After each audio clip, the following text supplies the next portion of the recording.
Já imaginaram o que é preciso para um líder decidir, quase de um dia para o outro, que vai modernizar um país inteiro? À força?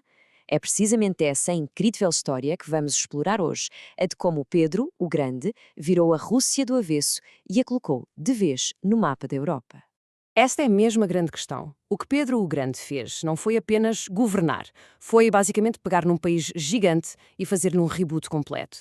Uma espécie de projeto de engenharia social, mas em escala máxima, para redesenhar a identidade de uma nação. Ok, mas antes de mergulharmos nas mudanças, temos de perceber quem era o homem por trás de tudo isto. Porque para entender as suas reformas tão radicais é preciso saber que Pedro era um czar como nunca tinha havido. Vamos lá ver o cenário. De um lado, tínhamos a Rússia, um país fechado, quase isolado do resto do mundo, muito preso a tradições antigas. E do outro, tínhamos o jovem Pedro. Em vez de passar o tempo em cerimónias no palácio, ele preferia brincar à guerra, mas com táticas e estratégias a sério. Era fascinado por barcos, por mecânica e por tudo o que vinha da Europa. Ficou claro desde muito cedo que ele não ia seguir as regras do jogo. E foi precisamente essa curiosidade que o levou a fazer algo que era, na altura, completamente impensável para um czar, uma viagem que se transformou no verdadeiro ponto de viragem para o futuro da Rússia. Essa viagem ficou conhecida como a Grande Embaixada e foi uma ideia, ao mesmo tempo, louca e absolutamente genial. O czar da Rússia, o líder máximo, viajou disfarçado pela Europa. Mas não foi para assinar tratados ou para negociar. Foi para aprender. Ele queria ver com os próprios olhos como é que as nações mais avançadas da altura funcionavam. E atenção, ele não foi só observar. Na Holanda, meteu literalmente as mãos na massa. Trabalhou como carpinteiro num estaleiro para aprender a construir os melhores barcos da Europa. Em Inglaterra, estudou arquitetura e as mais recentes técnicas navais. Quando voltou à Rússia, 18 meses depois, a bagagem que trazia era muito mais do que lembranças.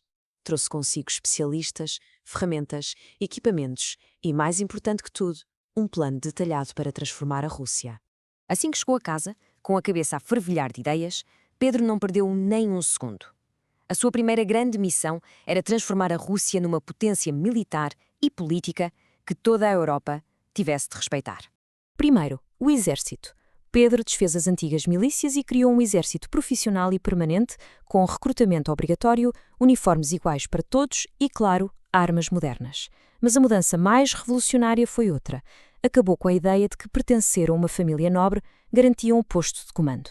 A partir daquele momento, as promoções eram por mérito. Quem fosse bom, subia na carreira. Ponto final. E a seguir, o mar. Antes de Pedro, a Rússia era uma potência quase exclusivamente terrestre, o que era uma fraqueza enorme. Por isso ele lançou um programa de construção naval gigantesco e em pouco tempo construiu centenas de navios de guerra. De repente, a Rússia tinha uma marinha poderosa, capaz de lutar pelo controlo do Mar Báltico. Então como é que ele garantia que os melhores chegavam mesmo aos lugares de topo? Criou a chamada tabela de graus. Pensem nisto como uma escada de carreira com 14 degraus, tanto para os militares como para os funcionários do governo. Não importava de que família se vinha. Se a pessoa fosse competente e servisse bem o Estado, podia subir até ao topo. Para a sociedade russa da altura, isto foi um verdadeiro terremoto social. Mas as reformas de Pedro não se ficaram pelos exércitos e pelo governo. Ele queria mudar a própria cultura e a imagem do seu povo.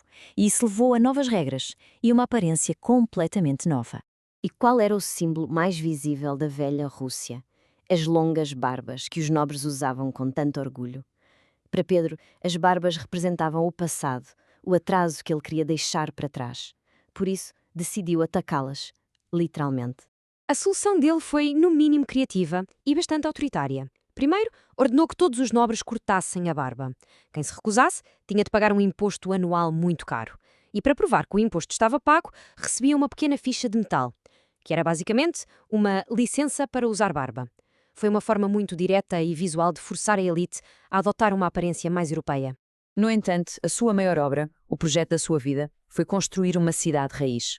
São Petersburgo foi erguida em cima de um pântano, a um custo humano terrível, mas com um objetivo claro: ser a sua janela para a Europa.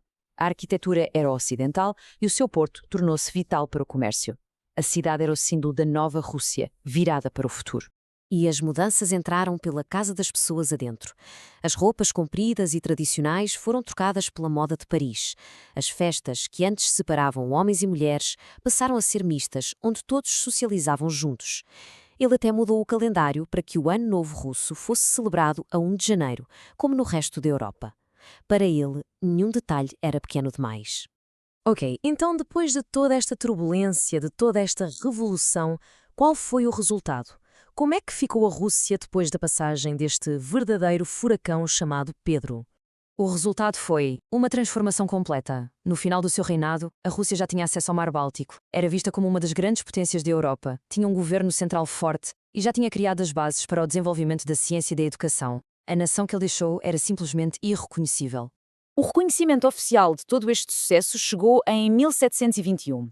O Senado concedeu-lhe um novo título, Imperador de todas as Rússias. Ora, isto não foi só uma mudança de nome, foi a certidão de nascimento oficial do poderoso Império Russo. No entanto, a história de Pedro, o Grande, deixa-nos com uma pergunta bastante difícil. As suas reformas foram incríveis, mas muitas vezes foram impostas de forma brutal e construídas sobre o sofrimento de milhares de pessoas. E isso faz-nos pensar, será que o progresso, quando é forçado a qualquer custo, vale realmente a pena? É uma questão complexa para refletir e que encerra a nossa análise de hoje.